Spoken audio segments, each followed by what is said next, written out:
Excellent. Hey, everyone. Thank you for joining us tonight. This is kind of our third presentation on the preseason here at Franconia Soaring for 2026 before we have the in-person meeting. And we're going to be talking about launching procedures and also some safety associated with it.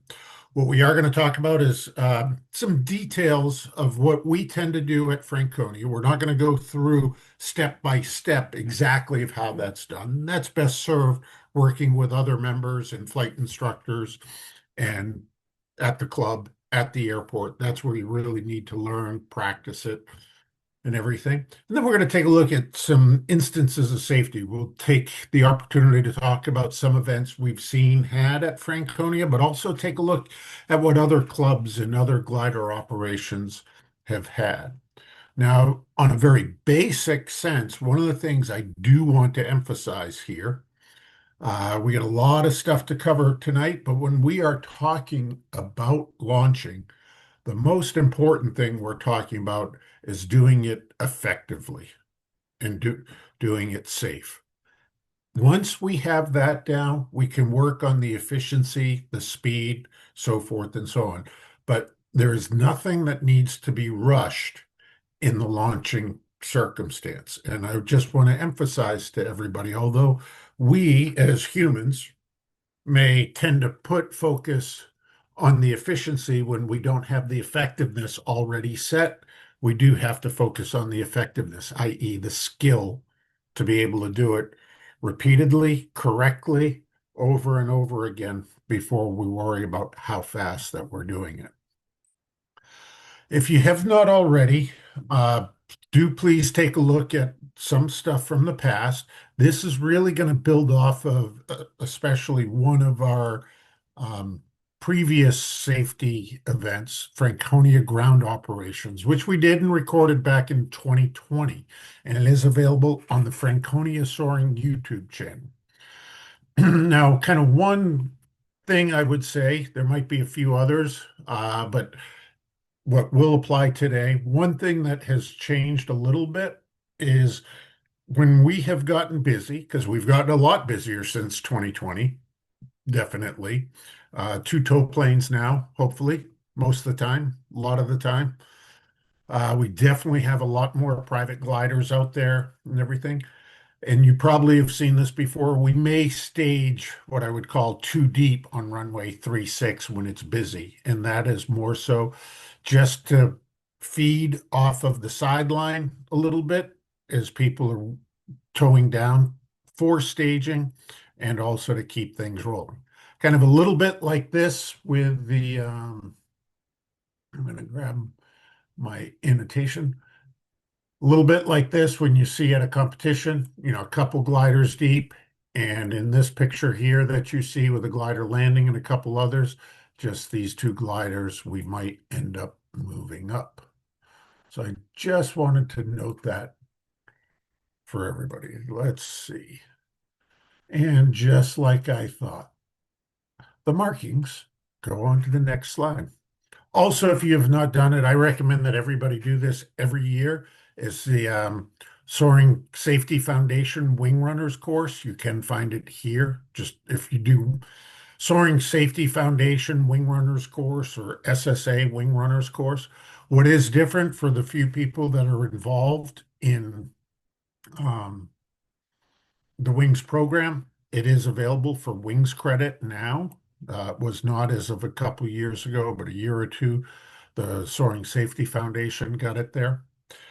And the next thing is now let's kind of start to get into it a little bit deeper. And if you're out there as the wing runner and helping with the launching, what is it that are your duties? And some of the things we want to do is have you act to find and do um, improve on the safety, I guess is the better way to say it, to make sure that things are set when we're getting a glider up into the air, because it is probably the highest risk environment with it. We want you to work with a pilot on finding controls, helping out with ground equipment, seat belts, parachutes, cushions, food, water, tracking in the case. We got more people going more places, radios if need be, getting the appropriate tow ropes, and everything else. So with that, I got a couple things that I'll put out there, and these are kind of discussion for us to point out, but I'm going to ask you, what do you see here that may or may not, as a wing runner, catch your attention? Where that canopy looks awfully far away. You must have long arms. Yes, exactly. That is one of them. You're definitely going to need somebody to help you with it. And I use this picture only because if you look closely at the type of glider, you might recognize it. I think it's one of only two or three left in the world sometimes. Uh, what else? Anything else? Connected. He's attached to the Yeah, tow plane. yeah. I would probably recommend more so that you attach the tow rope after getting the canopy settled. I would agree with that. How about another one? Let's take a look at this. Oh, this is an airplane one, but let's pay attention because I've seen this multiple times myself. Here, anybody notice anything about this?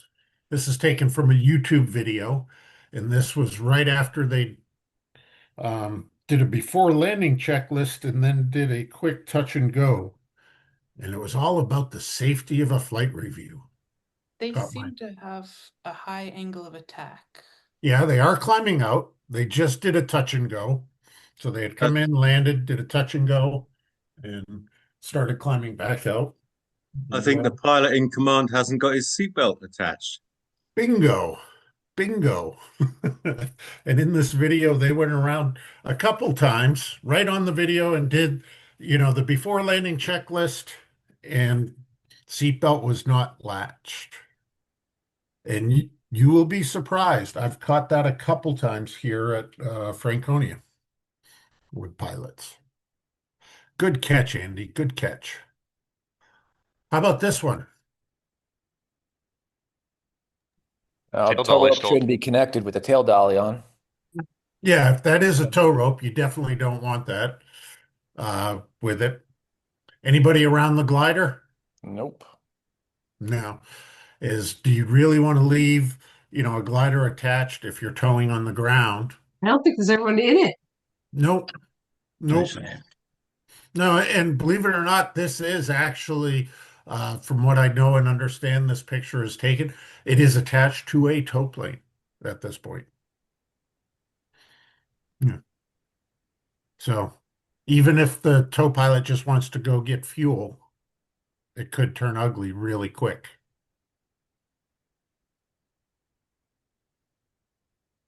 How about this? He needs some new cushions. Say that again? I said he needs some new cushions.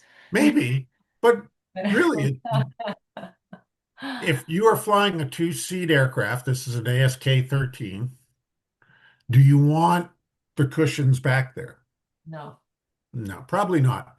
They could bounce around, fall out. I've even seen it in ours with the 233 people leaving the cushion down.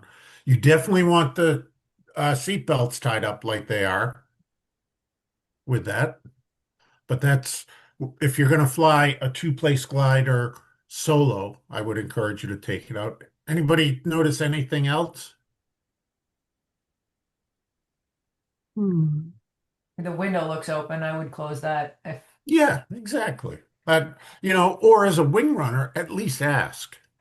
You know, you don't, if you're out there helping somebody get ready to launch, not only do you want to look at them and their seat belts, like Andy had noticed earlier, but look in the back seat, right?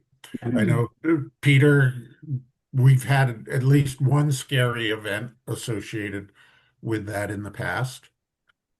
Uh, if you want to elaborate, you can. If not, you don't have to. Yeah, I'll have to elaborate because it's important Okay. safety Thank you. consideration. Thank you. We had an incident where a student pilot was about to take off with the back seatbelt secured, as they should be, but the problem was they were secured around the control stick. And it would have been I'm sure it would have been at least one death, but probably perhaps two if that had taken off. So, if the wing runner can peer in the back window and make sure that the seatbelts aren't around the control stick, that's always a good thing. Yes, yes, definitely, definitely. And that's what the wing runner is doing. It's just trying to help out with the safety because, we're trying to add that extra layer, uh, trying to get things done. And correspondingly, as a result, I want to emphasize this because it has been an issue at other places too, is we do not want you tying the controls back as you toe on the ground. Think like the Grove or the L23, the Blanick in the rear seat. Do it from the principal pilot seat, i.e., usually the front in 99.9% of the gliders. You don't want the elevator bouncing around on it, but you don't want to use the back seat. It's a tie back for that whole reason. How about this one? What do you see?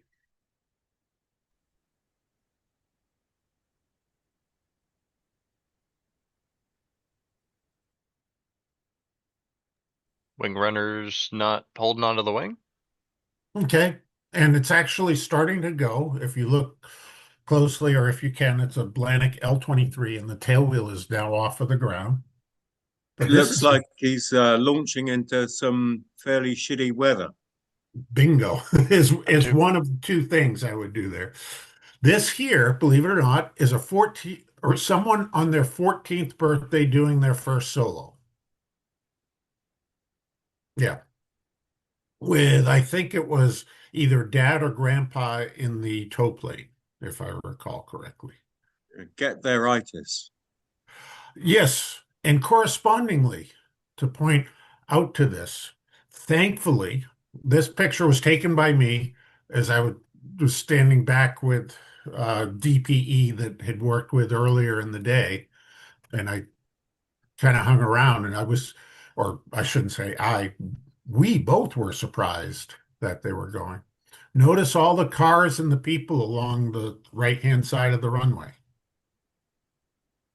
This was a big family thing because this was going to be the third generation pilot.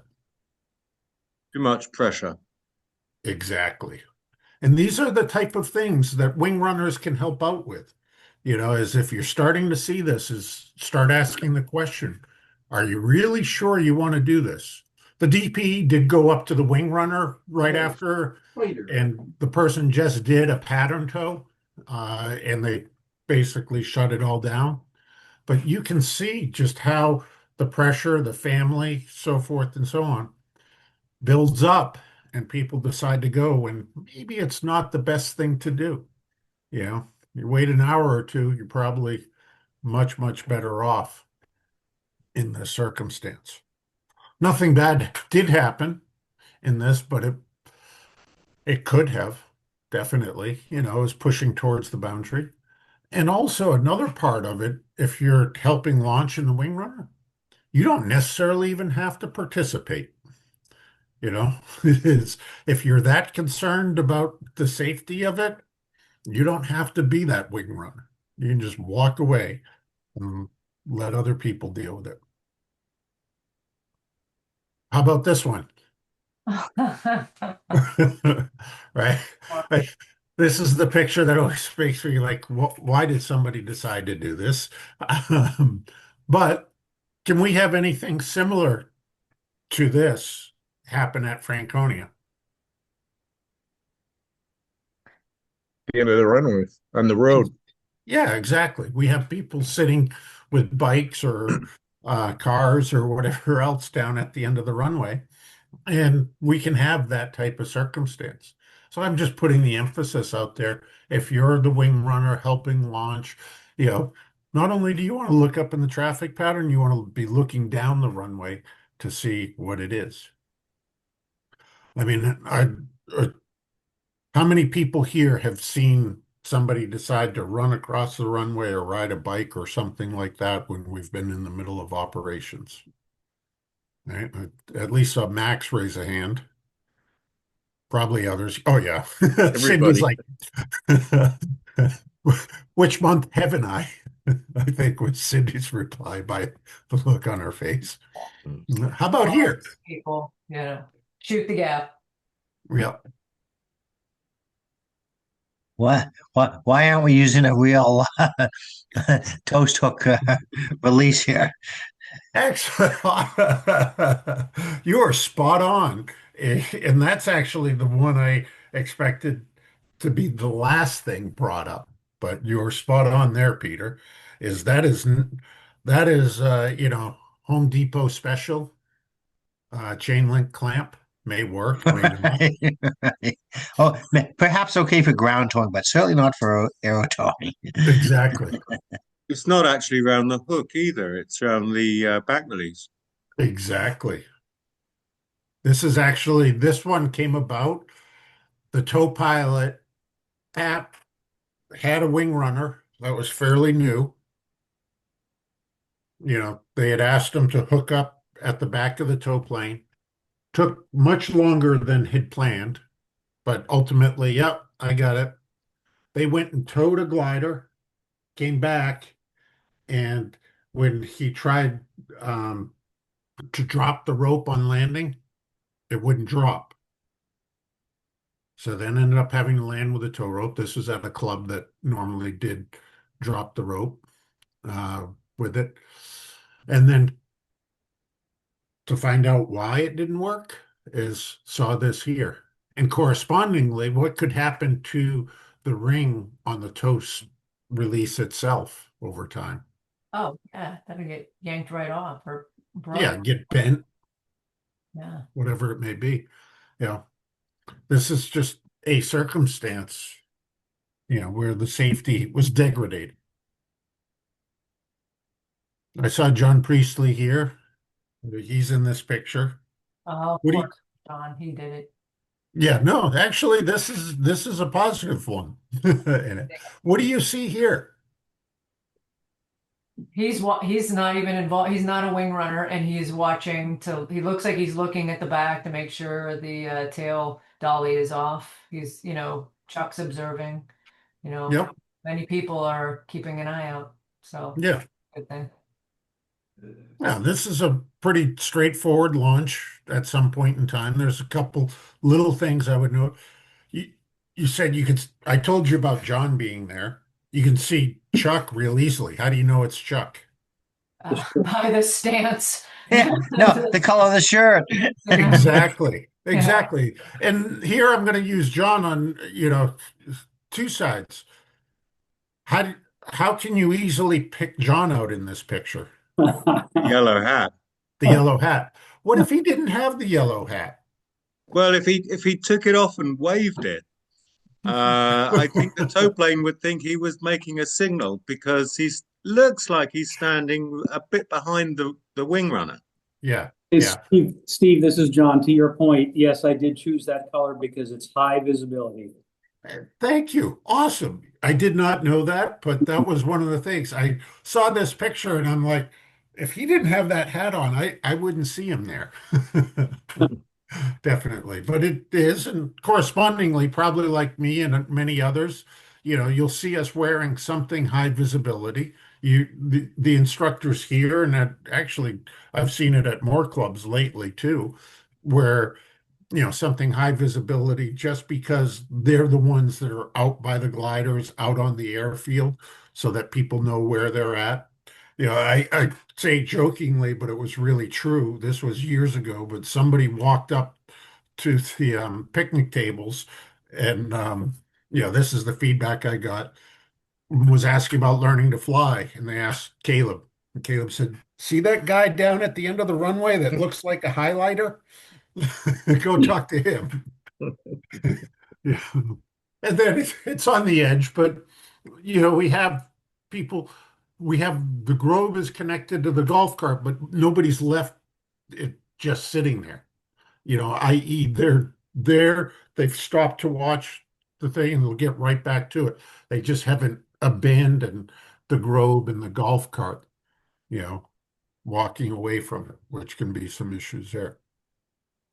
Some other things for ground launching, that the wing runner helps us with. We take a look at all this. What do you see here? Oh, not in the rope. Okay, couple dots in the rope. Right. The one on the left is one of our tow ropes, right? Looking actually a little bit frayed, too. The one on the right actually broke at the knot. That was actually on the second toe of that very rope ever, because it had gotten a knot in it and was not picked up by the ground launcher. We'll take a look at them, or take a look at the circumstance later on. But I was out with a DPE doing the DPE's requalification, and they had a commercial check ride going on too. And we're going to make it all terrific for the FAA being here. So here's a brand new rope, but we failed to see the knot. So they get about 30 feet, if that, into the takeoff roll and snap. But it did what it's supposed to, given that. Top one, well, is Jim on? I can't see everybody. But you see the guy near the car? That's Jim with a type of tow rope that he likes. Is something about 3 inches round, has a braking strength of what, 14,000 pounds. Yeah. Yeah. I just but that's the tow rope with the Finnish uh team at the World Gliding Championship a couple of years ago. Um, People were like, huh, a little excessive, maybe. And then what about the top one above the person with the blue rope in the car? Notice anything there? A lot more subtle.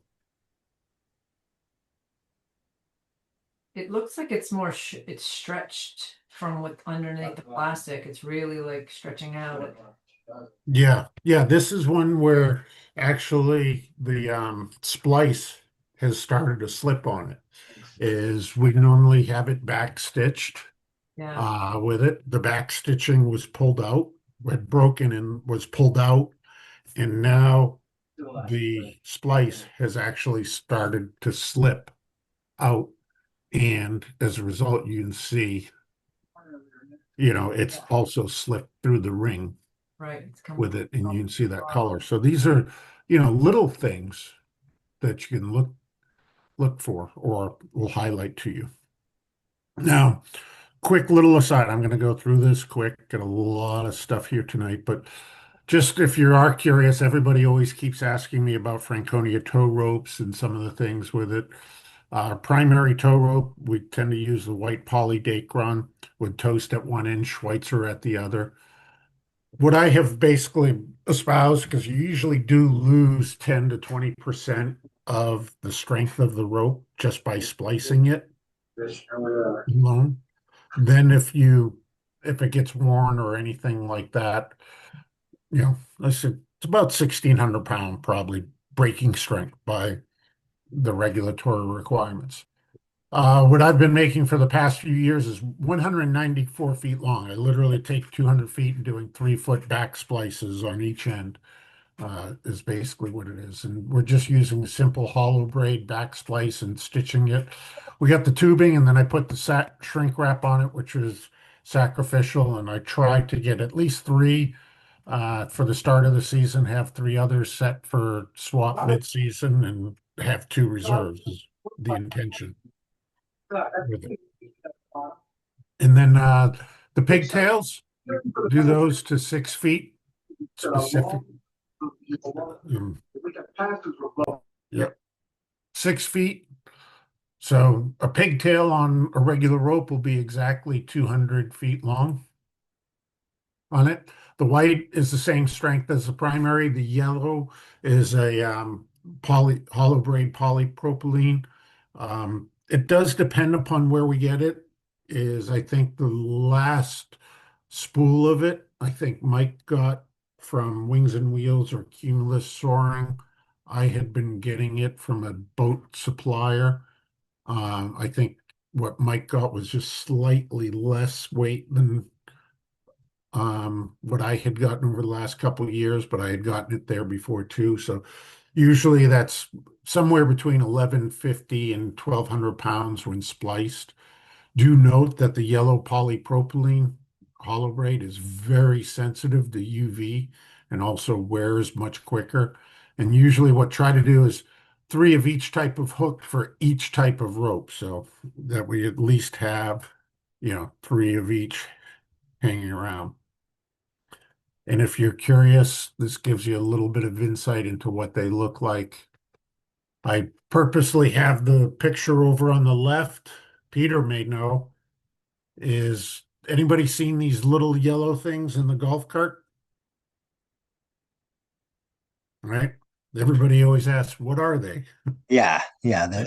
The backup catches for the rope instead of the long sticks we use. Yep.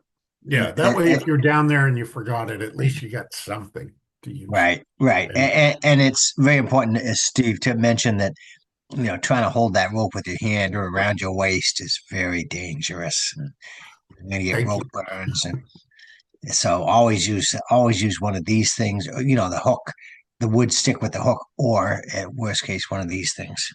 Yep. And thank you, because I was actually going to ask you to bring that up, Peter. You literally beat me to it. Awesome. Well, thank you, thank you, thank you. There.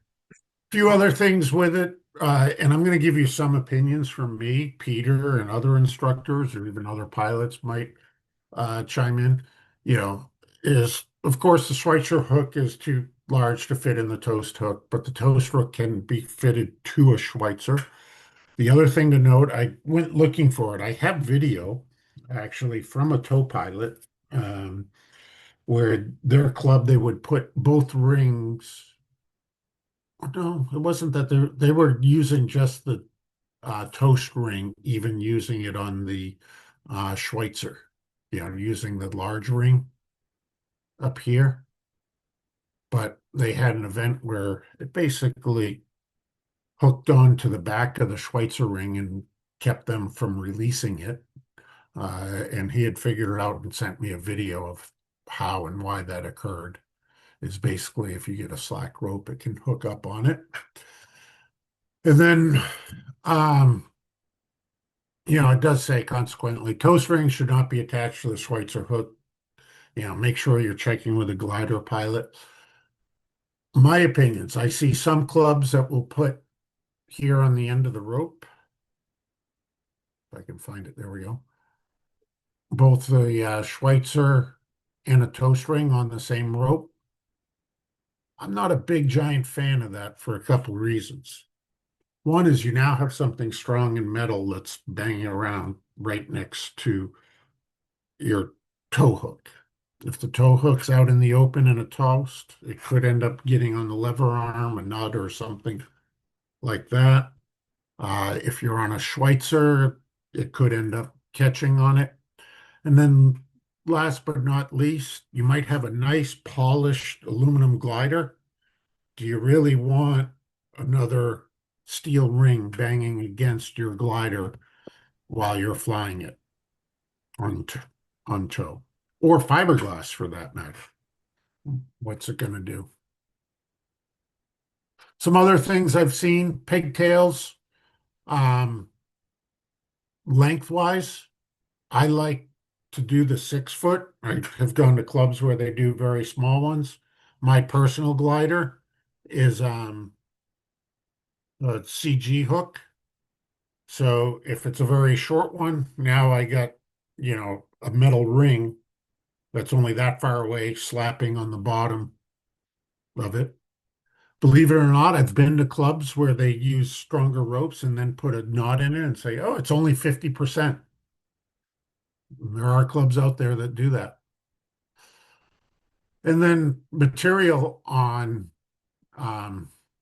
pigtails this is strapping, which is much, much stronger than the rope itself, is what a club uses. It has knots in it. I don't know if the knots are to keep it together or whether it's to purposely make it weaker, but you just don't know what the strength of that is with what that material is for a pigtail. You got any comments, Peter? Uh, Agree, disagree? Yeah, no, I agree with you. This 50% for a knot, that's a theory. And some may be, some may not be. You know? Exactly.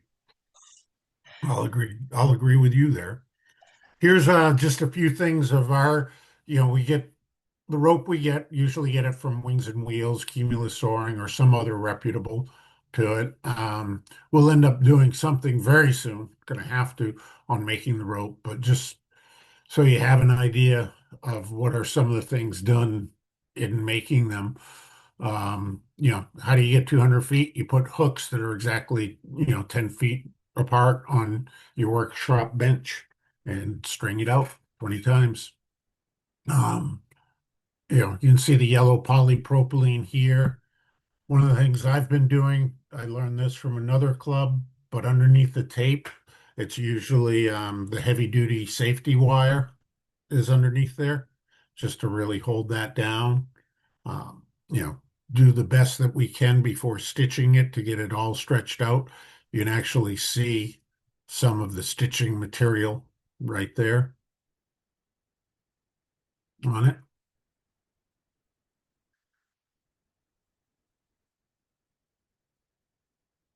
And let's talk a little bit about what we're expecting of the wing runners and what they will help out with is, basically going in order, add to this, interrupt me, whatever, if you have something to add, disagree with, or anything.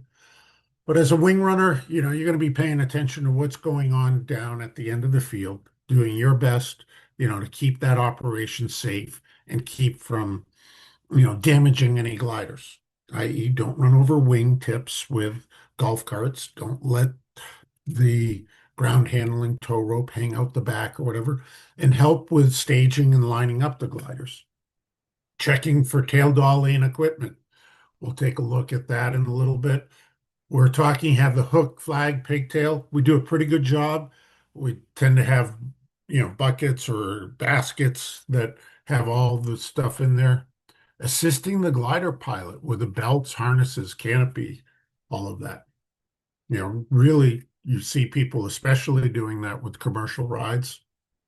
Anything special assistance, directions, or tow wise, taking a look at it. We're getting more and more gliders um, at the field of different types, right? And Matt, your glider. You probably have a couple things that are a little bit different on your glider that you'd like to talk to the wing runners about? Yeah, usually when I go up there, I look at who is running the wing or helping me, and any chance I get, I go over how to flip that little hook down. It's spring loaded, and there's nothing I can do from the cockpit to assist with it. So Yeah. it is all on the wing runner to, you know, find it, pull it down out of there, push back on the spring till it latches, and then fit the ring up behind the hook where it locks in. So I definitely ask every time I get up on the line, I ask the wing runner, have you ever done this glider before? And let me explain it to you and actually go through it and show them. Yeah. So a little training on that. Yeah, that's definitely the case. I always have been an advocate. I think more and more people have joined with me on this. One of the signals and one of the things I've advocated when I'm teaching somebody to run wings is to do a control check with the pilot. Just this simple little signal, but usually it's quiet enough. And I'm right there as I'll just walk up and say, hey, can you move the controls around? This isn't a positive control check. That should have been done earlier, but it is checking to see that the controls actually do move and move appropriately with it. I think a terrific thing. Other people probably know more than me, but I do think we had somebody that was, a fairly newer student that was checking the controls on somebody and found that an elevator was not connected properly, which it could have been a very dangerous situation if we got to the point of launching on that. Am I correct in that? Anybody know more? It was just all hearsay to me, so I don't know the details. Yeah, I don't know the details. Okay. Yeah. Always looking for traffic, getting the tow rope. Thank you again. Thank you, Peter. You truly did. You stepped right in at the point I wanted you to on that. I was like, I want Peter to talk about, using the hook, getting the pigtail, showing the rope to the pilot, getting the connection. For us, when you look at our ground operations for the safety aspect at the end of the runway, we usually have the one wing set up a certain way. Here, we got that, sitting on the ground and may have to flip it the other way at the last minute. Taking up slack, reporting that the traffic area is clear when they know that it is, raising the wing with a thumbs up after they get a thumbs up from the pilot, not before, and signaling and running off with a wing. We also have some expectations. Pete, go ahead. I'd like to emphasize that we don't do this enough. Before you pick up the wing, at least one of the last things you do is make sure that both ends of the runway, one last look, both ends of the runway are clear. Concur. I concur.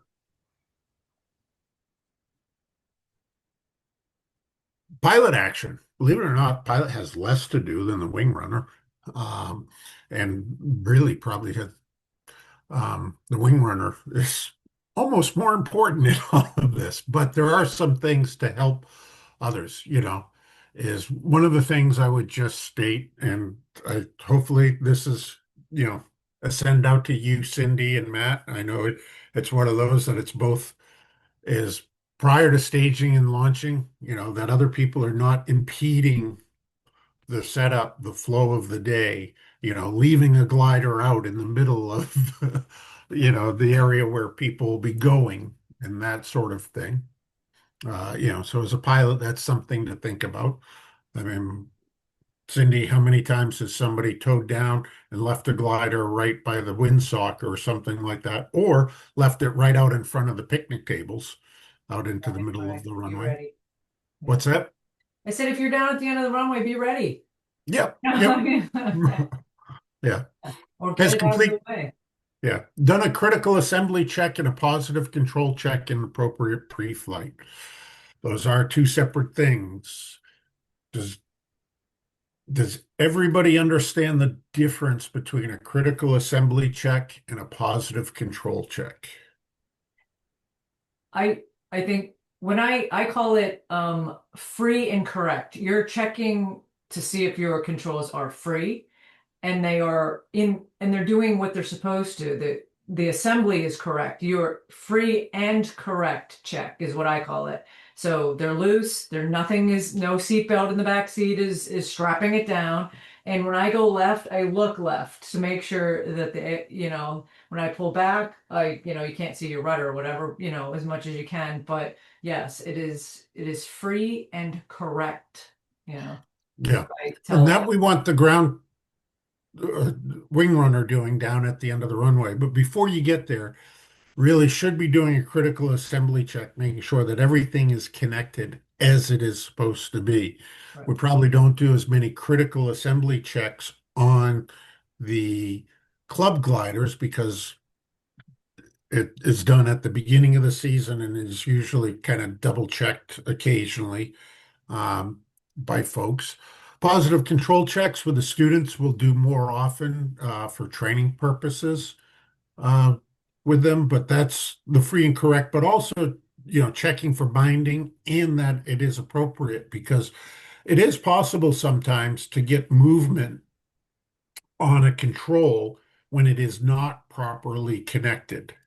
I work with one DPE that has been flying since he was a teenager, but he filled me in on a story where he almost stopped flying. He had a rough season or two because he was the one that did a positive control check with somebody on their LS4 and it passed. But what the pilot did is just pushed on the control, and it was a connecting rod like it is on Andy's old glider and mine. It pushed on it, and then when he pulled it back, it didn't do anything, but he didn't notice that. He felt the resistance in one direction, and oh, it's good. Person then went and launched, and basically launched with one aileron inoperative. But that's what I mean, like in the correct part, that's why I say Yeah. that critical assembly. When you're out there and you're doing your checklist, your U-stall, when you go left, when you put that aileron to the left, you got to make sure that aileron, if it's cross-wired and it's going up and it's supposed to be going down, that's what you're looking for. Yep. And kind of the same when you go the other way, if it's going up and it's supposed to be going down, or it's not moving at all, it's free and correct. That critical assembly is, if it's correct, it's supposed to be doing what it's supposed to be doing the correct way. That's yeah. If I could interject, the Yeah. important thing is that the control could potentially push up an elevator, and gravity could have that elevator or aileron or whatever come down. And you think, yes, it's moving in the correct direction and it's coming down, but it's just gravity. It's not connected by a control rod. Mm-hmm. That's the important portion of putting pressure on it in both directions. Yeah. That's the positive control check part to it. Right. So being ready, food, water, battery, recorder, plan, parachute, advise the DO. Again, this is the reach out to you, Cindy, and for Chuck if he's here. He's pretty adamant about this, is if we're going someplace, let people know about it. And as we get more and more people doing it, we got the ASW 15 now. We seem to have even more gliders probably will be coming to the field this year. Yeah, it really has changed. Peter, Andy, remember when I started, the only two basically private gliders on the field were Jim and Andy. And Andy was trying to finish up his private pilot certificate to go fly it. Now I don't know, we got at least a dozen, if not more, out there. Yeah. Advise on special assistance. We talked, Matt brought some things up there, but there's also other things that we want to have there. And Pete, this is for you. We talk about this a lot, how important it is for people to use a checklist when they are launching. Tow pilot, similar, but a few other things that we're kind of looking for from the tow pilot.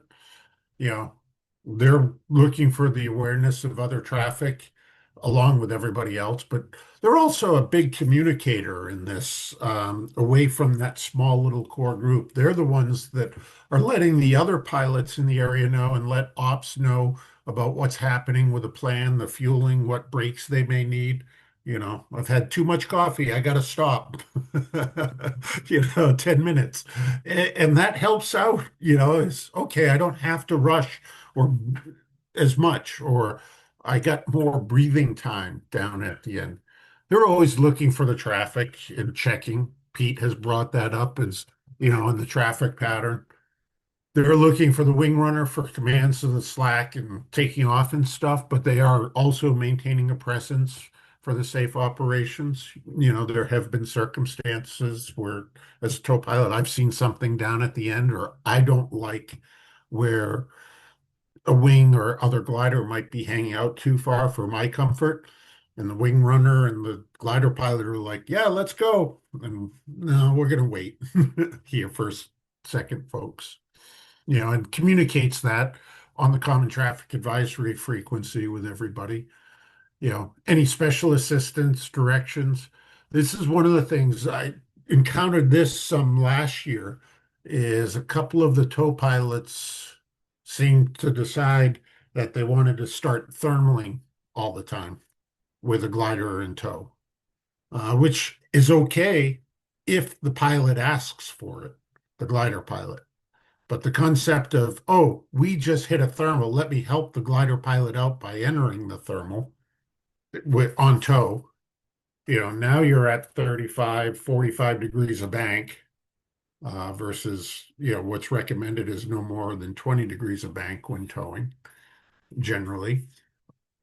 It surprises pilots when they're not necessarily expecting it, especially beginning pilots, less experienced pilots, and students.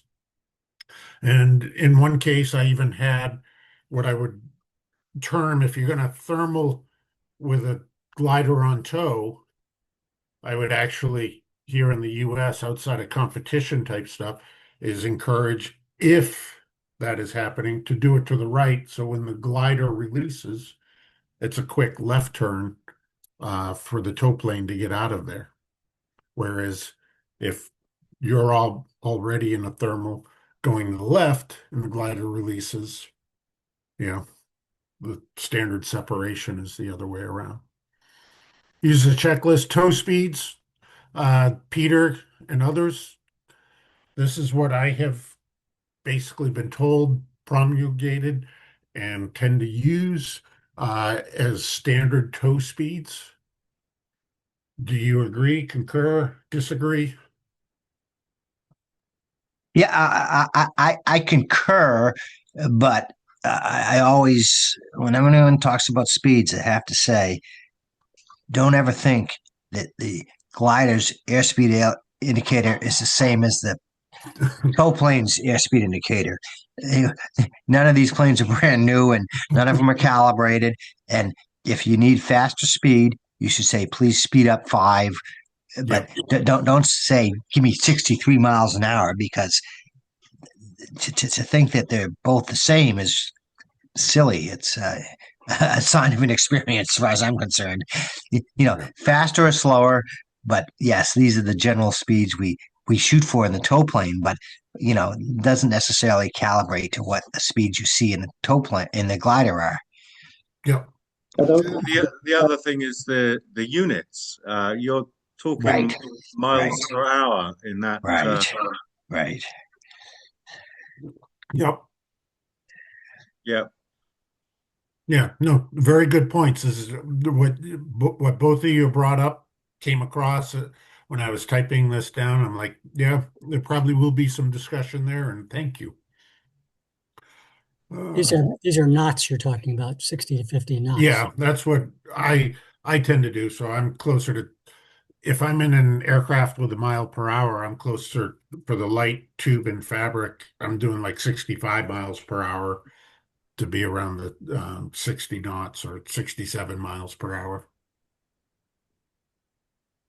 That's these are knots in my mind. I can't agree with everybody else on that.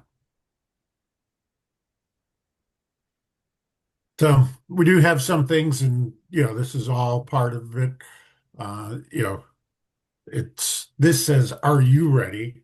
I like to say, "Are we ready?" when we're looking at launching, because it is a team effort. You got the wing runner, you got the glider pilot, and you got the tow pilot. The tow plane setup for the wing runner. This is just a good picture. You can see one glider in kind of lane 1. We have a second lane. The glider itself is over on the side in the landing lane. Where the tow plane is right here is actually a terrific spot for both spots, but that is a terrific spot for the tow plane to go to if there's a glider in the second lane, if there's a glider right here. With that 194-foot rope with the tow plane right there, that rope will come out to almost exact with just a couple feet of slack on it. If they're going for this one, they move up closer so that the tail is right on the end of the yellow cone on it. Typically, what you will end up seeing as it comes down to stage is usually the tow plane will come down and then checking the area, see that it's clear, come out, pass by the wing runner so that the wing runner can then hook up the rope and then get out here. The wing runner, as we talk about, should head out some in this direction to provide some slack, which should bring the ring right towards the nose of the glider. As I was mentioning, is those kind of two certain positions, one just inside of the end of the yellow cones and right at or just barely beyond the end of the yellow cones, usually does a very good job of getting the end of the tow rope at gliders that are lined up on those posts right there. With it, if we are stage too deep, like there will be another glider up in this area here and one up further, you're just going to move down a little bit further. And then what we traditionally have been doing is if there's two tow planes and the second tow plane is waiting for somebody to launch, they usually, if they can, will pull up along the side here or find some other location, whether it be near the fueling or up in this area, to basically stay out of the way until it is clear for them to get set up. I love that photo, Steve. That's a great photo. Yeah,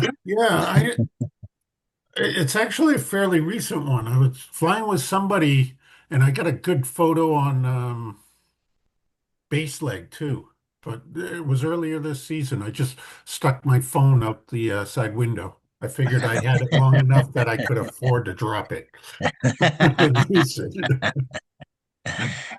That's truly what went through my mind. I'm like, well, I'm about due. I can, yeah, yeah. But this, I hope that helps in giving you an understanding of the staging on it. And here's just an example of kind of what it looks like. This was a still photo of it, but Pete is running the wing. I don't know if he was training somebody here or not, but we get tow pilot now is going to start to take up the slack after the glider has been connected.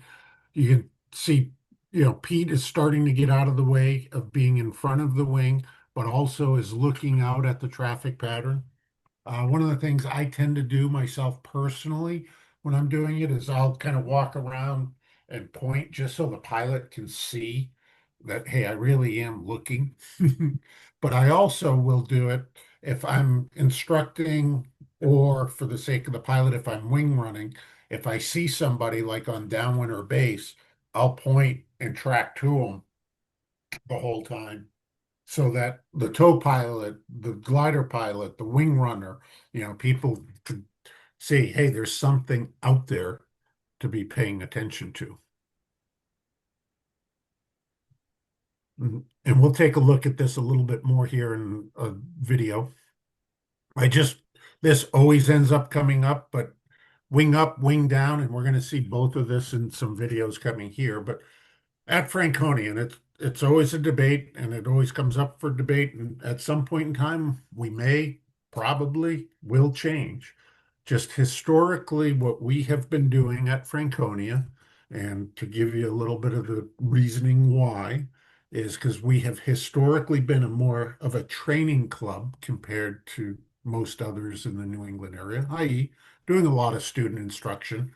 And also to provide additional visual cues to the tow pilot, we've always taken up the slack with the wing down on the ground, i.e., hey, at that point when you have gotten a signal to take up slack, it's okay, but we're not ready to go.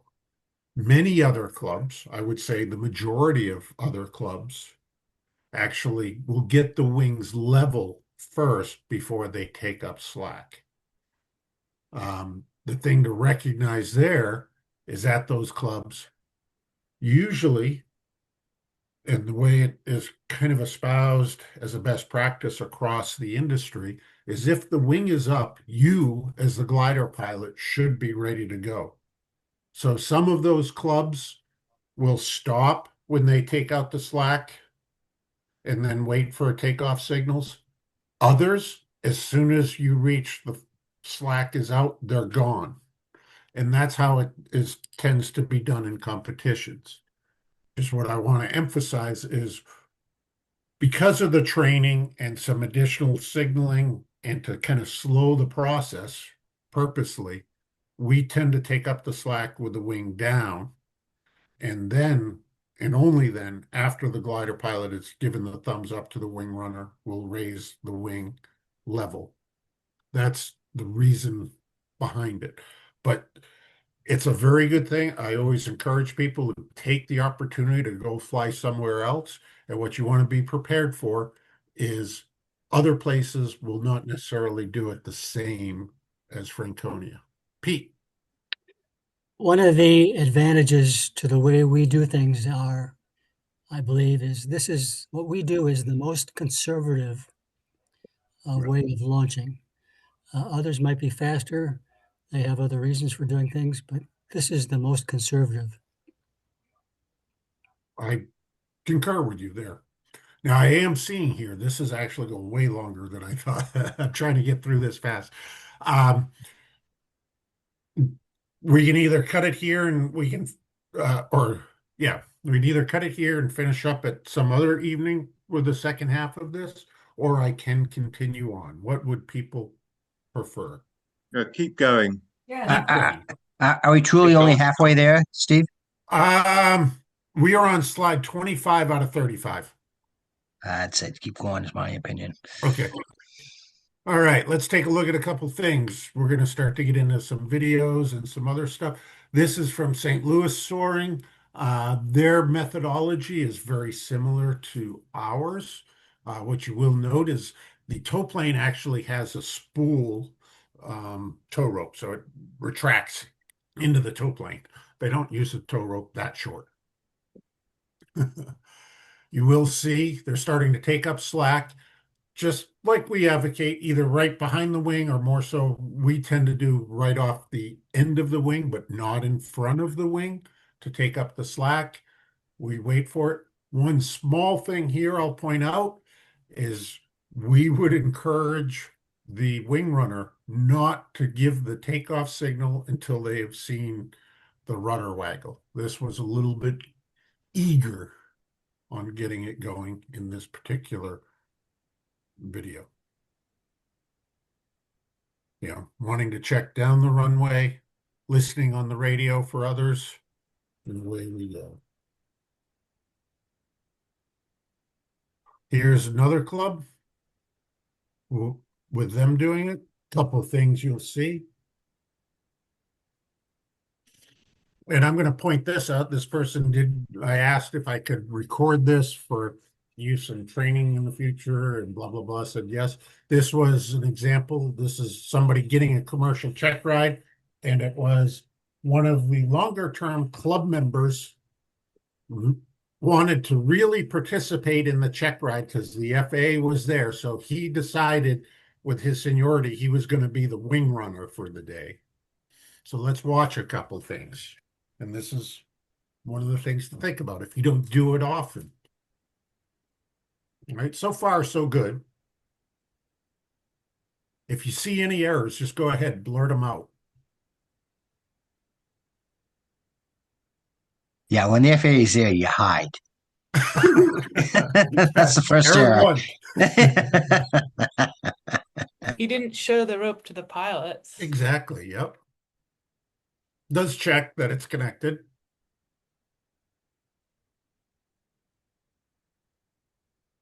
No tug on the rope. He at least shook it a little bit. Oh, I went to the wrong side for the tow pilot to see it.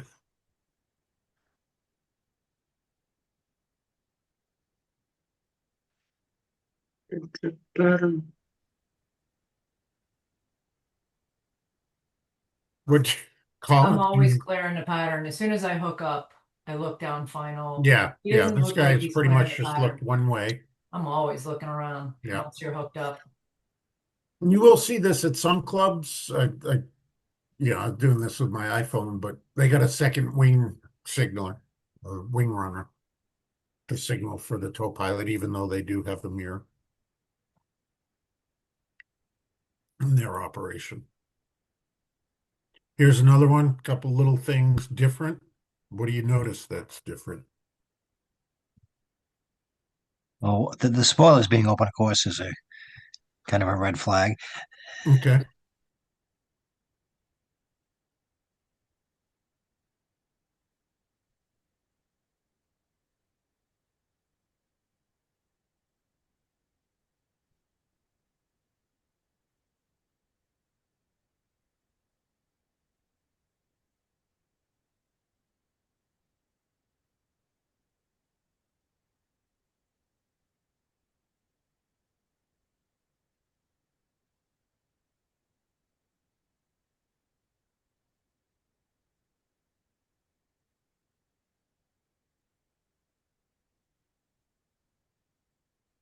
Looks like he gave the signal.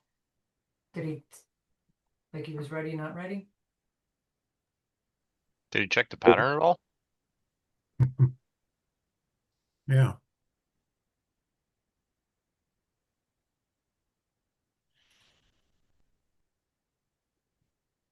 So a few things. One, checking the pattern, right? Really didn't do much, just paid exclusive attention there to the pilot. The tow pilot, you'll see, signaled they were ready before they were. They signaled they were ready and then got the signal to go, then turned to go close the window and everything on it there. The dive brakes, you know, is an attention getter, is how I would describe it. Is it can greatly increase the risk of having the dive brakes open on takeoff if you don't latch them appropriately or whatever. There are some circumstances because of slope on the runway and stuff like that, that especially if the brakes are connected to it, you may need to use the brake to keep it from rolling forward on you. Sometimes that's even related to who the tow pilot is. There are other gliders that may need or want or desire, whether it be the pilot or the manual itself, to have the dive brakes open during the initial part of the takeoff roll. And when we talk about communication, about special needs or desires, if you are in a glider that you are doing that, you definitely want to make sure that you are clear and concise with the wing runner that they should expect that. My particular glider, my glider says you should start the takeoff roll with the dive brakes open in order to, allow the ailerons to become more effective earlier in the takeoff roll, I guess it's not 100% true that way, but that's kind of the way it's worded in the manual. You get into some very long wing gliders, that tends to be a lot more common with it. All of these are the type of things that happen day in, day out with running the wing. Is everybody's trying to do the best thing, but not everybody does it exactly 100% all the time. And what we're looking for is trying to achieve that as much as possible. There was one other thing with the prior video that I wanted to mention, and I forgot until I started playing this one. You will see kind of an alternate signal was used by the wing runner for the tow plane to stop, and that was holding his arms straight up. Is, the signal for stopping, according to the SSA, is the arms out to the side, but you will see occasionally an alternate method of that being holding their arms straight up. One thing I'd point out just on that, Steve, not on that, but that video, I like the fact that we use a flag as a tow pilot. It's easier to see the flag than the person waving their hands. Yes, yes, and that's why John's yellow hat is really good too. Right. You forget the flag, you got the yellow hat to take off and use.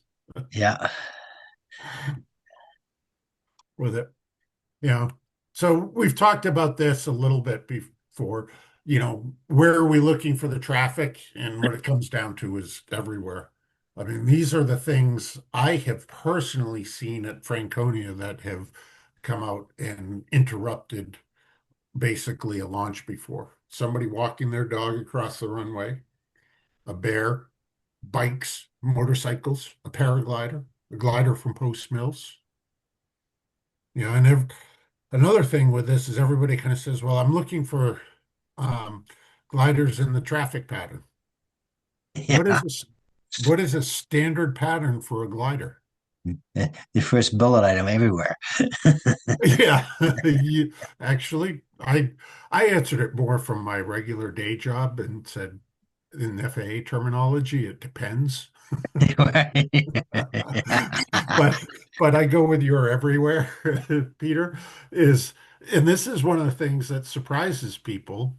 Everybody says, oh, well, standard traffic pattern is left-hand pattern.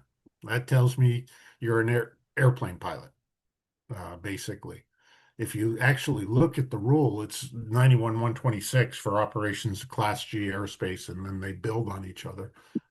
The rule is actually for each pilot of a powered fixed wing aircraft must make all turns to the left unless the airport, blah, blah, blah, blah, blah. That's an airplane thing. The helicopter pilots, they basically are like, yeah, just I want to stay away from everybody, which is probably a smart move. But I get a lot of that from the glider pilots. And Peter, just like you said, what do? You look everywhere for that. We're talking about the wing runner. What do you want? What should they know? Some things, poor roll control, right? We got the ASW-15 out there in the fleet now. Kind of similar to mine, but Cirrus is the same way. But I think the ASW-15 is the largest. How big are the ailerons? Right? They're about that big, I think. Is the ASW-15, although it can fly slow, basically below about anything under, I would say 50, 55 knots, probably 55. You don't have quite the roll authority that you really want to have with it. We end up doing this occasionally, although we do our best to avoid it, is what if we got a little bit of a tailwind component?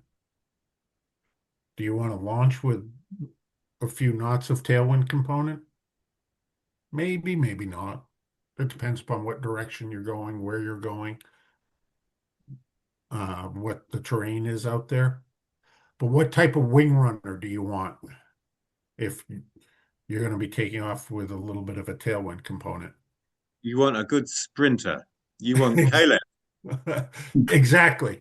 That's where you take a look around and now right here his name is escaping me. That helps us out all the time with running the wing. Nathan? No, at Gorham. That's who's in this picture. From EAA chapter 106, lives in Ossipee. The older Richard. guy. Richard, thank you, thank you, thank you. Yeah, there may be circumstances if you got, uh, Richard or Nathan out there, you're like, hey, Nathan, could you run my wing for me with a tailwind? And the same thing with a heavier glider too, with it. Winglets, definitely make sure this kind of goes back to what Matt was saying about his, but if you got a glider with winglets, I would strongly encourage you to make sure that the wing runner knows how to handle them and how to run with them. I gotta tell you, at Gorham one time, there was a guy with a home built with winglets, and on launching, the glider took off, and the wing runner ended up holding the winglet in his hand after the glider had left. Well, it's separated. Yeah. I want to say it was John Hansman, but a newer member that was familiar with gliders, had been involved in it in the last year or two. I happened to watch one of their first solo launches, and it could have turned exceptionally bad, but he grabbed, say this, he ended up grabbing the winglet like this and running with it. And then it got going too fast for him and literally threw him to the ground, and the glider went up and the wingtip bounced off the ground. It was just one of those things. He had gone through training, at least some, I know, because I talked to him about it after. But in their previous experience and in the training here at Franconia, had never experienced it with winglets, and they almost had a launching disaster because of it. Also, wing height. I'm not the tallest person, but I'm definitely not the shortest person. Maybe I'll use, do you want me running the wing of a 126? I can do it, but as I get older every year, I probably get worse and worse at it. You might want somebody that's a little bit shorter in stature because that wing is down near my knee. And I have to be careful not to lift it up once we get going at a fast speed. So, I'd literally end up running a 126 wing stooped over with it. Some of the things that we've seen, premature launching at Franconia, and basically what I'm talking about is the tow plane starting to go there. I know of at least 3 events. There's probably been more. One of them was I was in the glider. This was years ago at I don't know if it was airport day or youth day, but basically what happened is the tow pilot saw the takeoff signal, which was given, but not by the wing runner. There was a member with a group of kids around him teaching them signaling about 6 feet behind the wingtip of the 233. As the wing runner got about 2/3 or about halfway between the end of the strut where it meets the wing and the wing wheel on the 233 is the point in time where the tow pilot then gunned it, having seen the takeoff signal. So just something to be aware of there. And I know Chuck's not on tonight, is he? I know Chuck has now had 2 circumstances where the tow pilot got confused and took the take up slack signal as a launch signal before the slack was taken up. So, you gotta always be ready for the unexpected. That's why I talk about, the most important control in a glider is that little red knob out there. And before liftoff, it's a time machine. After liftoff, it is a location device. All you got to do before you lift off is pull it, and you're going to get as much time as you want to get the next launch properly set up. As I started going through some of the accidents, a lot of these I've seen over the years, but here was an interesting side note. I happened across a BGA, which is the British Gliding Association, of their launch accidents in 2017. And they had 4 of them, which were 4 canopies opening in flight. 2 of those, the canopy departed the aircraft and hit the tail. I know we've had it at least twice in our Grobe in the past, both time at least requiring repair. One time it left the aircraft entirely, another time it did not. There were 3 flights and accidents associated with loose battery, ballast weights, or other items. In one case, they basically blocked the roll control entirely.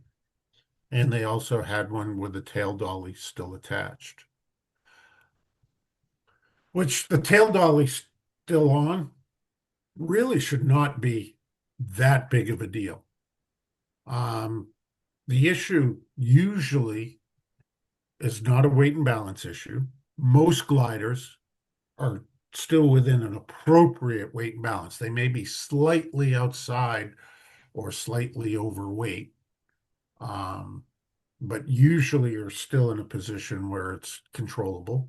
And anybody that has their own private glider, I would encourage them to do a weight and balance with them in the glider and the tail dolly on, calculate it out to see where they fall. Directional control is hard because usually it's a pivoting tail wheel with it. And flying wise, it's really not going to add a whole lot of drag with it. You take a look at this accident here. Do you see the tail dolly on? In this glider in the field? Yep. Yeah, it's there. Do you remember this accident, Peter? It wasn't near us, it was down I don't. Okay. Well, this is one, and this is the type of thing I bring this up because of the decision-making aspect of even having to be a wing runner, or that it is a team event.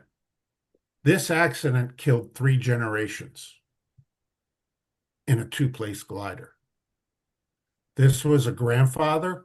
This was a Lark, two-seat glider. Grandfather in the back seat,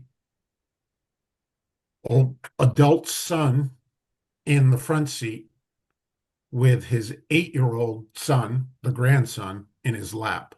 Oh, All three of them were killed. Now, I say this as he lost control with the tail dolly being on. You know, much older and much heavier individual than babe and lap rules, which is not a good thing in gliders at all with it. And in this circumstance, you had others like a wing runner, club, tow pilot, all of the above that were at some level at least complicit with this accident. Somebody ran their wing.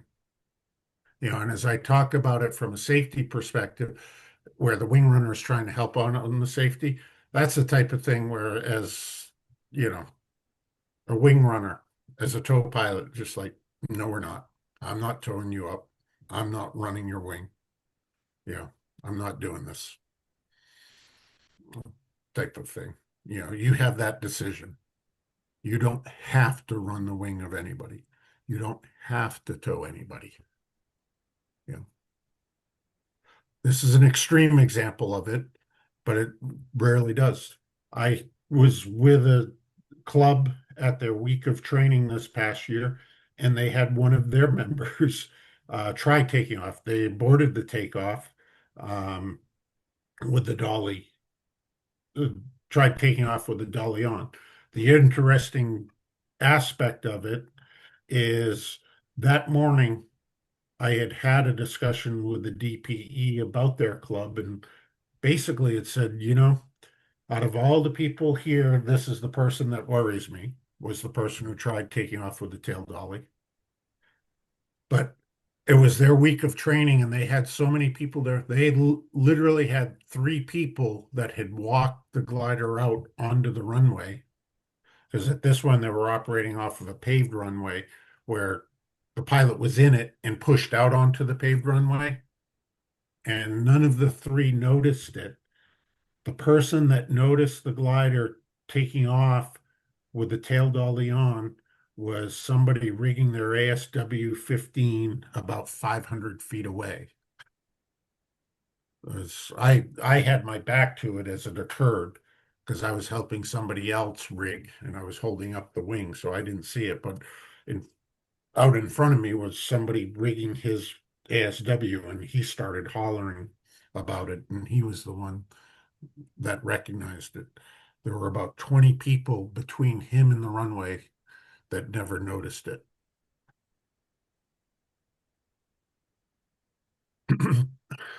Catching wingtip, why it's important to have a wing runner that can do well. This was GBSC a couple years ago with it. This is the results of the glider, broken tail boom. We had something similar at Post Mills recently in the past few years also. You can see the divot here in the grass where it was caught, and then the result here. Anybody remember this accident or any details? No, I remember, but I don't remember details or who it was actually. Okay. Yeah, I'd have to look it up. If you said the name, I'd know.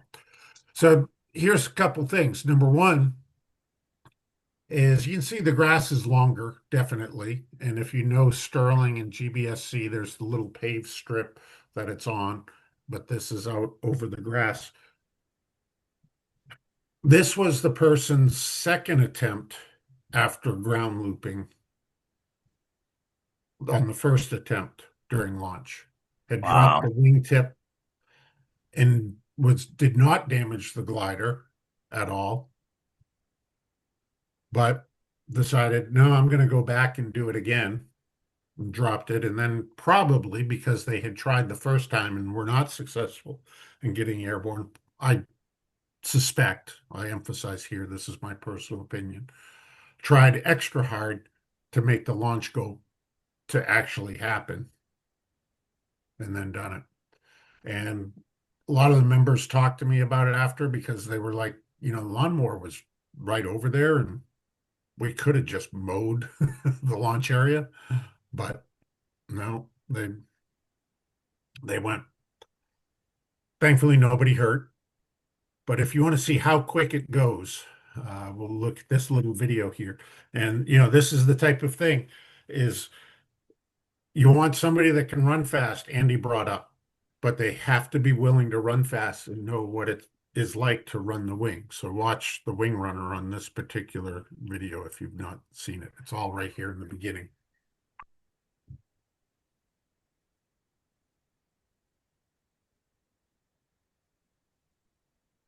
So winch launches happen so fast. Yep. And if you're not familiar, this is from what's called Pure Glide with it. But you're correct, Peter, right? This is a winch launch, so it happens really fast. What did you notice about the grass on that? It's a little tall to me. Looked a little tall. And what did the wing runner do? Let go. Hey, go. Not much. Exactly. Have fun. Bye. And those couple things together, just how fast things can turn bad on you. With it. Some other things we had it at least here twice on the Grove, but be careful of a canopy opening on launch. This particular one was a Grove 102.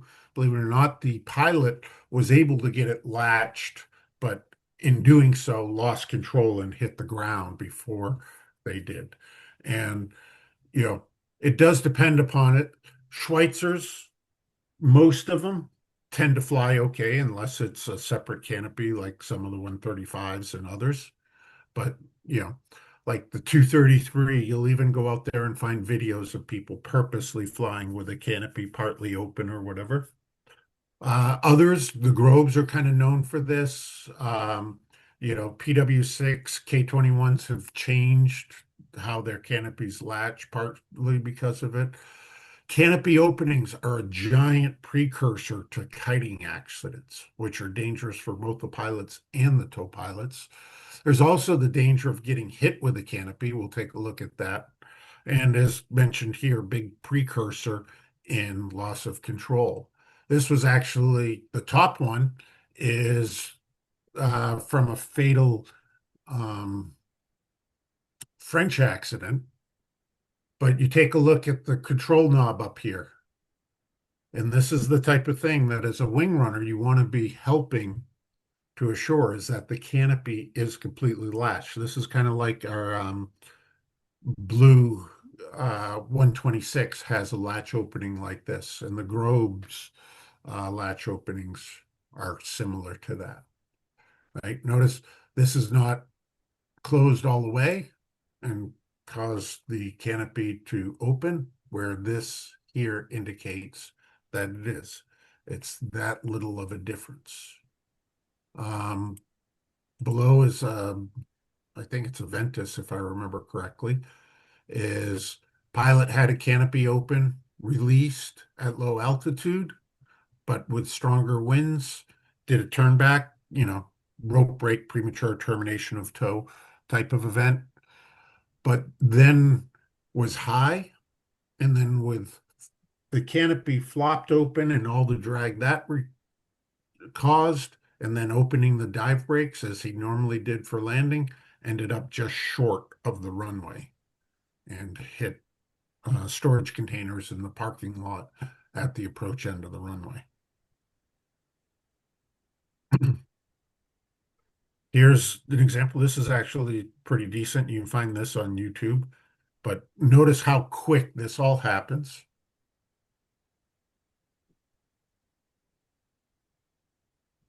I'm a fairly high time airplane and helicopter pilot with low time and gliders, and this is my second flight in a 134. Can you hear the sound from the video? Yep. Yes. Yes. Okay. I Thank you. had an uneventful ground run and was just snugging up to that sweet spot behind the tow plane. At this point, I'm in total denial. That was not my canopy that just flew open. Now, point I want to make here is this canopy is almost identical to like the 233 with a little knob on the side. Think of what would have happened if that steel metal handle, like is in the 233, hit that pilot in the side of their head as it flipped open. Be a bad day for everyone.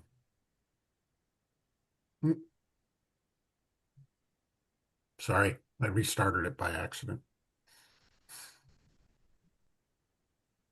I'm a fairly high time airplane and helicopter pilot with low time in gliders, and this is my second flight in a 134.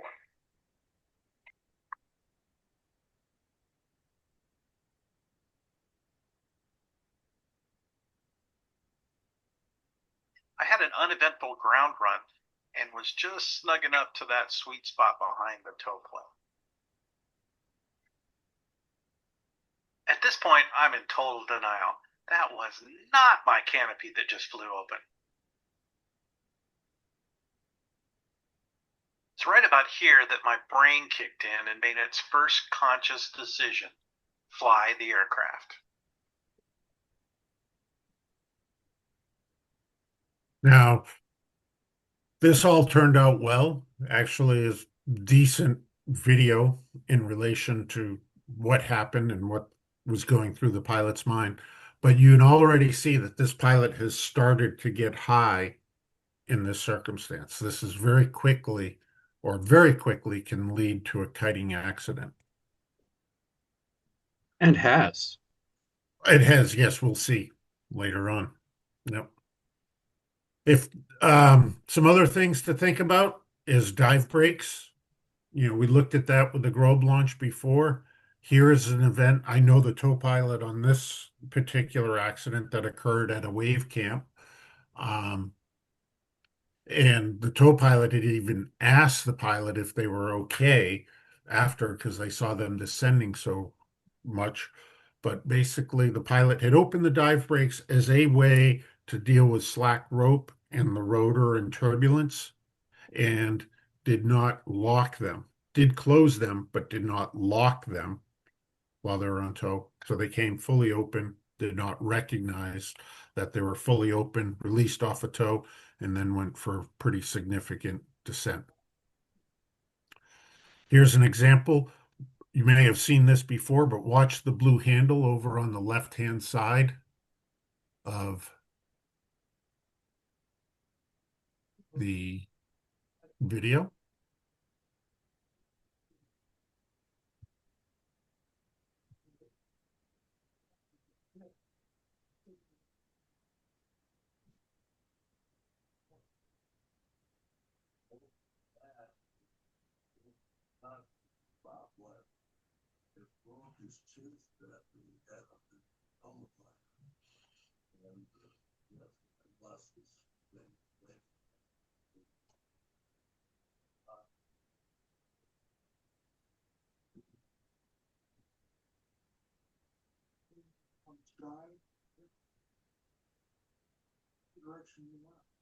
Hmm.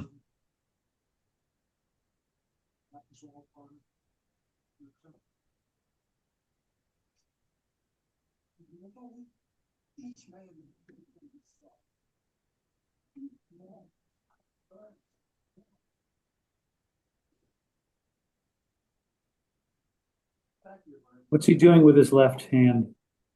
He's got it on the tow release, which if he pulled it right now, it'd be a good day. Mhm. You can see he realizing it's not going well, not climbing.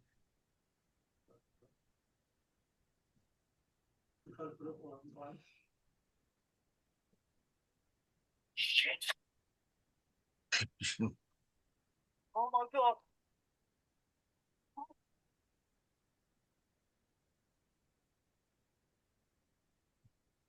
Did you see that blue handle come back at the start of the takeoff roll? Yeah. Yeah. And that's where it goes. Smart thing, having his hand on the control release. He did have some back injuries associated with it. This was outside of the US, this accident. But that's just an example. With a British Gliding Association, this is actually a good one because this is one of the things to recognize on rushing. This one, the pilot was rushing to get going. The You may video have seen that this. you're about to see was given to us by the pilot in the hope that others might learn from his experience.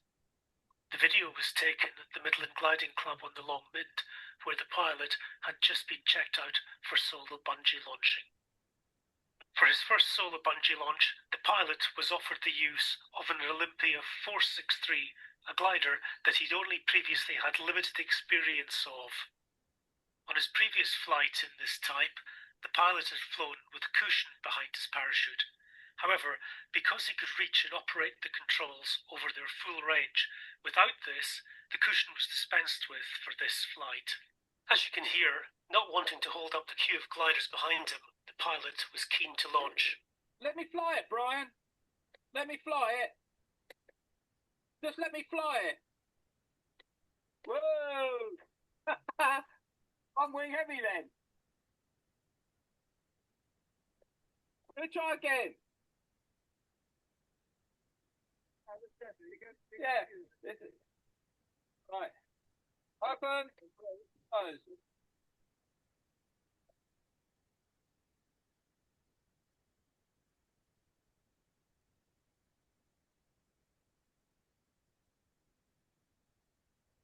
Now this, you can't see the dive brake handle move, but when you look at his left hand, what it's on later on is the trim handle for the glider.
So much for the slope soaring, now has moved it into off airport landing mode.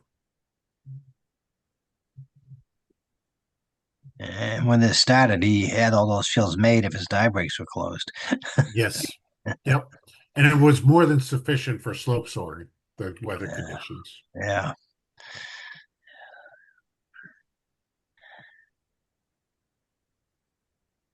Jeez. Thankfully not hurt, perplexed, exasperated.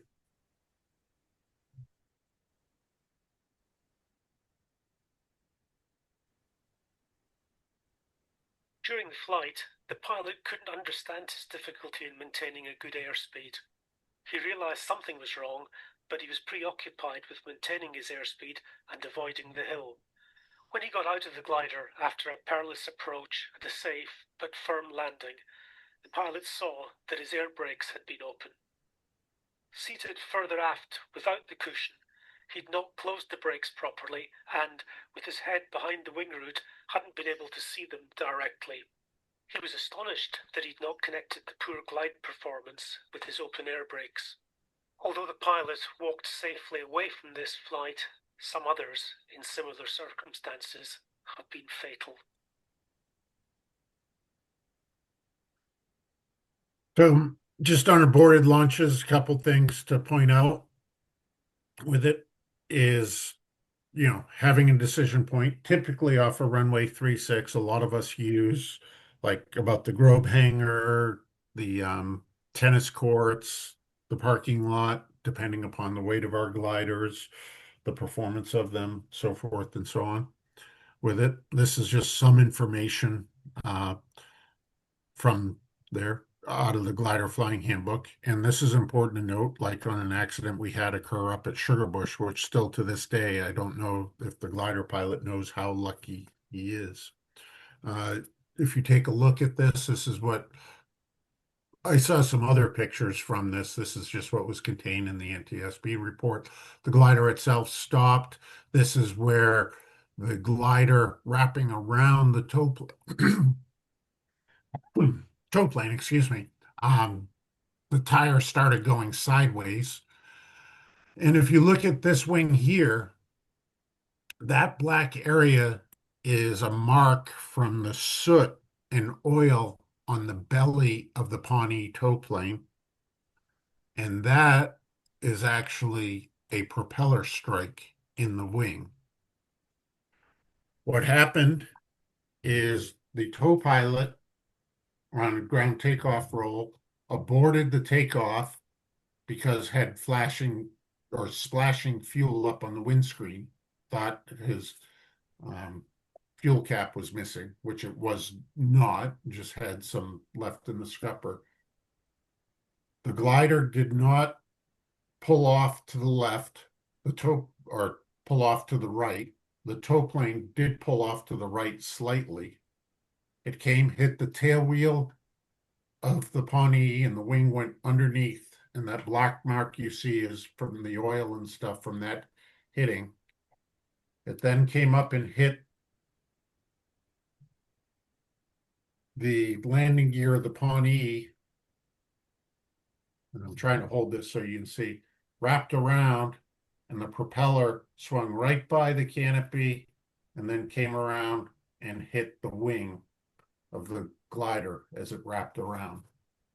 This pilot missed a spinning propeller by about a foot through their canopy, just because an aborted takeoff was slow in reacting and did not react appropriately, but just stayed directly behind the tow plane when the tow plane had aborted the takeoff.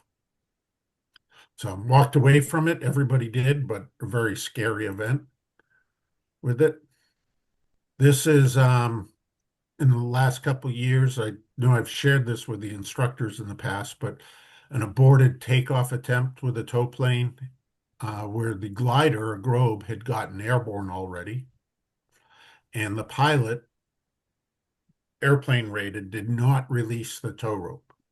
It damaged him, the Globe, and the tow plane.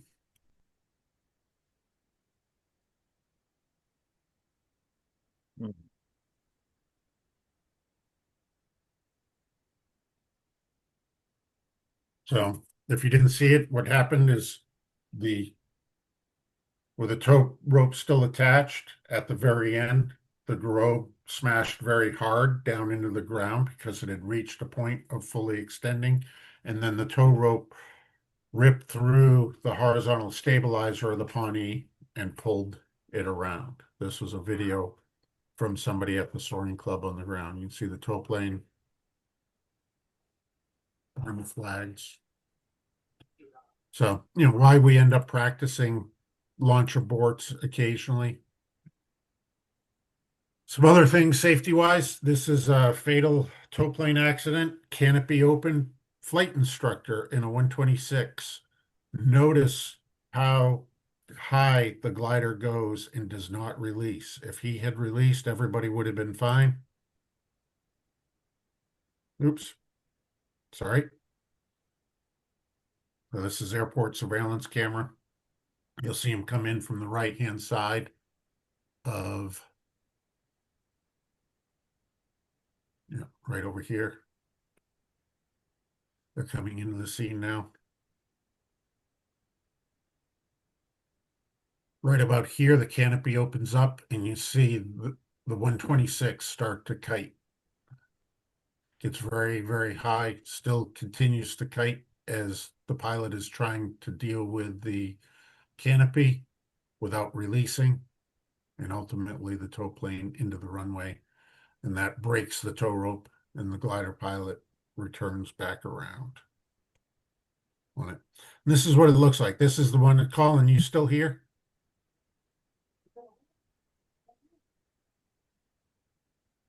This is Colin and I were playing. Yes, I'm here. Excellent. So you were the one flying this, and we did an example of a kiting event where he lost control of the elevator and it completely pitched up on him in the simulator. Oops. Now,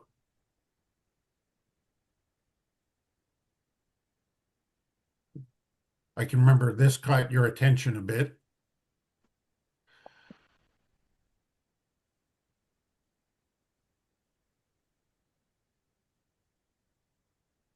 This is what it looks like from inside the cockpit. Ultimately releases, but at that point in time, it kited so bad, stalled and crashed.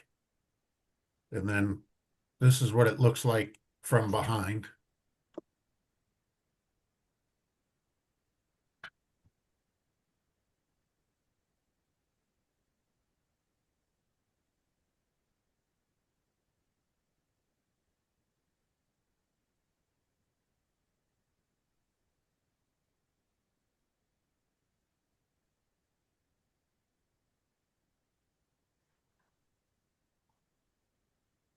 And in this circumstance, if we were to ever have a kiting event like this at Franconia, then this is like if your elevator was not connected, similar to what was caught, thankfully, last year, this would have been 2 items. Now, this maybe went longer than you wanted it to, Colin. Why? Do you remember? Well, let's see here. I remember I struggled to pull the release in this flight because I couldn't quite reach it. It was wrapped around. You actually have an actual release in the sim. Yep. And yes, it did catch me off guard, and I kind of fumbled trying to get it.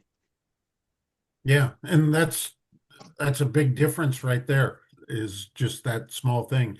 Why it's important to have your hand on or immediately close to the release. In this case here, it had fallen down, so Colin's hand was in the area, but he then had to reach down between his leg to get it. And we were working together doing some scenarios, and I can remember him like even frantically almost in the sim trying to get it. But it just delayed it a couple seconds, and the impact that it had was very significant. And I mean, it was both of us, I think, kind of sat there in silence for a few seconds after, like, that was more vivid than we Oh yeah. expected, even out of a simulator. Yeah. Cindy, question. You were just touching on what I was going to ask you. It seems to me, taking off is super critical. And I Yes. always have, I'm right-handed, right hand on the stick. My left hand is always on the dive brakes to make sure they don't pop. To me, it seems like all the videos and things that I've watched, that is the most likely scenario, or the most likely seems like these things are happening, as opposed to the canopy. Canopies do come off, don't get me wrong. Just saw it in many things, but the popping of the dive brake seems to be more common problem on takeoff. So my hand is on the dive brakes. Should it be more towards the release? Because like I said, kiting is a quick thing. What do other people do with their left hand? Because mine is on the dive brakes, keeping them closed. So I'm just curious of what other people, where do you put your left hand? Closer to the release, on the release, next to the release? What do you guys do? I'll give you only one answer, and that's for my particular glider. I'll do other things with others, but I think other people can do it. In mine, thankfully, my dive brake and toe release are so close that I actually have my toe release sitting between my fingers with this knuckle up against my dive brake, holding it closed. So I'm able to keep the dive brakes closed if they were to inadvertently open, or at least feel it, while also holding the toe release. I've read online to do just what Cindy said, kind of maybe pushing ahead on the release with your fist, absolutely certain that it's where it's ought to be. One time I found myself putting my hand on the toe release instead. And then I asked myself, well, what if we hit a bump? And yet, what if I want to release? So the thought that I had was that I should actually practice on the ground, the hand movement from one to the other, and like, do my hands know where they are? You know, I have the muscle memory for that, but that's my thought. I also, to both your points, I also push the dive brakes forward or put my hand on them to keep them from opening. I kind of think, in like the same way you might hold your throttle on takeoff in a power aircraft. It's kind of the same idea, because you use your dive brakes when you're landing as sort of a throttle in a way. I think of it kind of, um, like that on takeoff as well. Yeah. Yeah. And it's not super far. It's just, like you said, your hands are extended. So leaving the dive brakes to grab the release is just kind of almost a steering wheel kind of thing, but just wanted other people's take on it. No, thank you. Thank you. Another consideration is making sure you can reach all your controls Oh, absolutely. while buckled. Yes. And Good point. My general thought on all this is when you're in one of these, I don't know if I can use vulgar terms, WTF type moments. How do you know?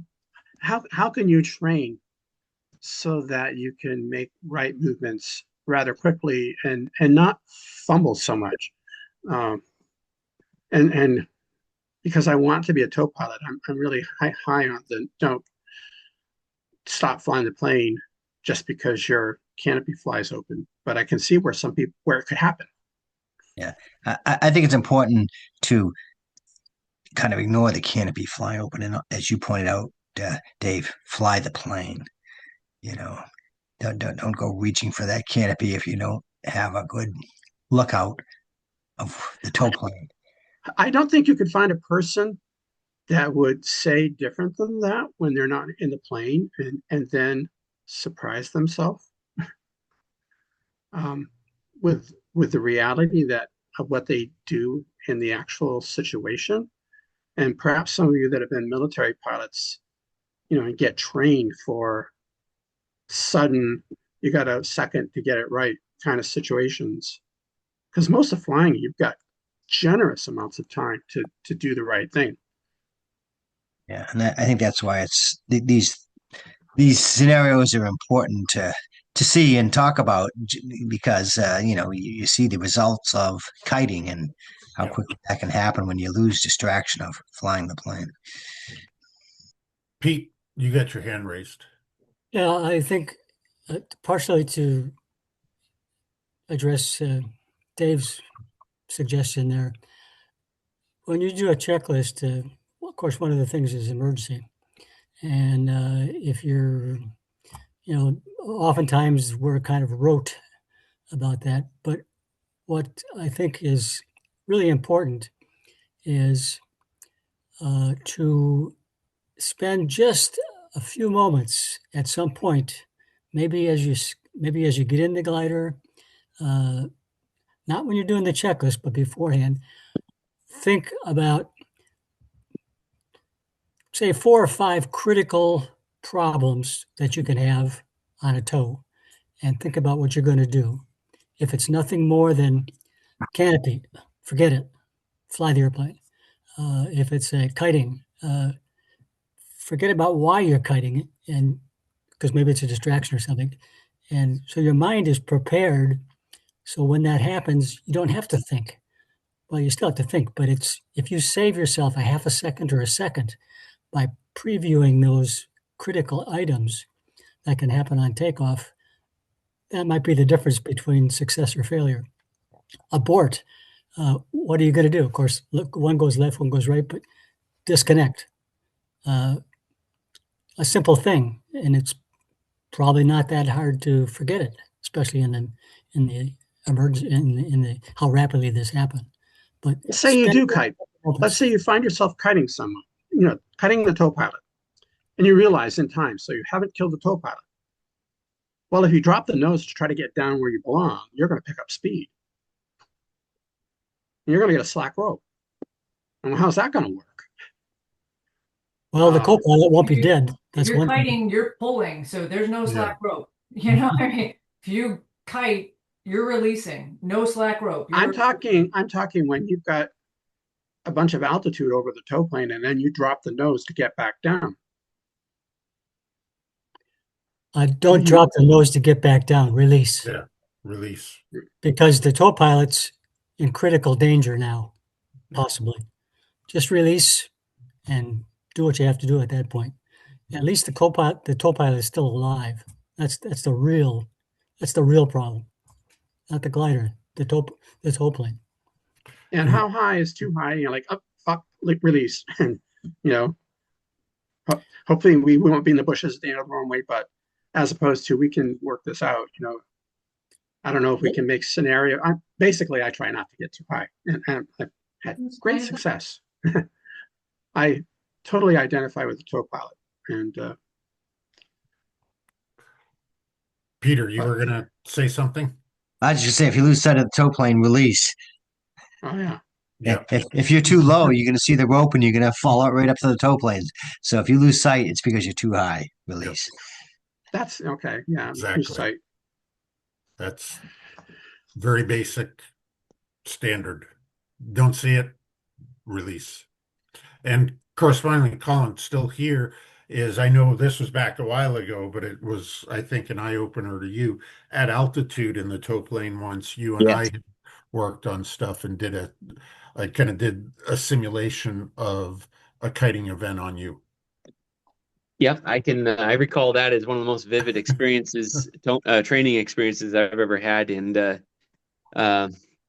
first time that you simulated the kiting incidents, we were at like 5,000 feet. We were at tow speed, and you applied forward pressure on a stick. And I went to pull the stick back, and it didn't come back. You had it pinned forward, and the plane pitched rapidly nose down. It coughed and sputtered a bit. Dirt flew up from the floor.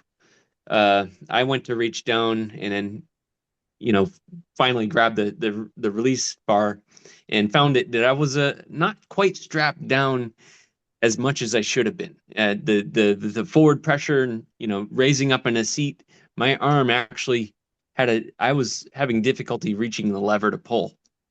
And so the second time you said, let's do this again and strap down your belts. And I think I was a little bit better at getting to that because I didn't want to go through that again. I think we cleaned out quite a bit of dirt from the floor of the tow plane. And that was really a phenomenal experience. And I went back further to look at, this was at altitude 5,000 feet. It was abrupt. Looking at NTSB reports of kiting incidents, and it really is the exponential rapid onset of the kiting, for the tow plane being pitched down is it's astonishing. And no, if you're not to react, rapidly, and ever since I've had that training incident, I've latched my belts down, and my shoulders are kind of sore after a day of towing. Yeah, no, everything you're saying is very, very true. I also I'm confused about who was something... where. But it's you did stall the elevator. Well, with the because that's what makes the big the elevator is always working with a pushing down, but if it stalls, it's just going to pop up and down. You're going to nose right straight down. And who was flying the glider? Were you both in the tow plane? And oh, this was the tow plane out at altitude, no glider behind us. Steve was in the back seat. Yeah. Steve simulated the kiting by applying forward pressure on his stick, and not letting, it was a substantial amount of forward pressure abruptly, simulating a glider rising up quickly, pulling the tail of the tow plane up. Once it reaches a critical angle, it really pulls quickly. Tow plane noses down, the glider continues climbing, the tow plane is a total loss of control So you at did that a point. you did a dive with negative G's in it. Yes. And not a common experience, but it certainly I think it was well worth it for me as a tow pilot. But the kiting It definitely, scenario is you're fighting it, and you're managing straight and level up to the point where it stalls the elevator, and the nose pops down suddenly, and yeah, that's it. you pull back on a stick, and this nose over is so fast that it's almost beyond your capability to react as a tow pilot. Basically, you Unless don't you're get to really in there. recover until you're going down fast, and you get Yeah. proper Oh flow yeah. over the elevator And again. And you'll now be, you can recover out of yep. essentially like recovering from a spin. Only you're not spinning, but it's bad, just as bad. And possibly entangled with the rope and the glider. Maybe, yeah. Another thing I wanted to raise about is the concept of proprioception. And that is if you close your eyes and you can touch your nose, this is something toddlers learn how to do. It's your ability to if you have your eyes closed and you can reach a control, this may be a way to practice sitting in your glider or the tow plane, and can you reach that bar without even having your eyes open quickly? Oh, okay. You're going back to my other question. Thank you. Yep, just the beginning part. Yeah, perfect. Well, there were a couple other things in the premature termination of tow, but we're getting into discussion on that. So I just made those slides kind of go by as we're getting into discussions about the safety aspect of it. We've actually doubled our time, but we're here at the end. So one, thank you for everybody. A lot of work on this and correspondingly not even knowing, just trying to get as much information in a compact place. Didn't even realize it was going to be quite this long. So I appreciate you sticking around. I'm going to stick around a little bit more for any questions or discussions that folks want to have. I do just want to remind everyone, April 11th, Laconia Airport, Emerson Maintenance Hangar. Is it a 9 o'clock or 10 o'clock start time? Pete, do you know? Or anybody? 9 o'clock. 9 a.m.? Yes. 9 a.m. Terrific. Thank you. Thank you very, very much.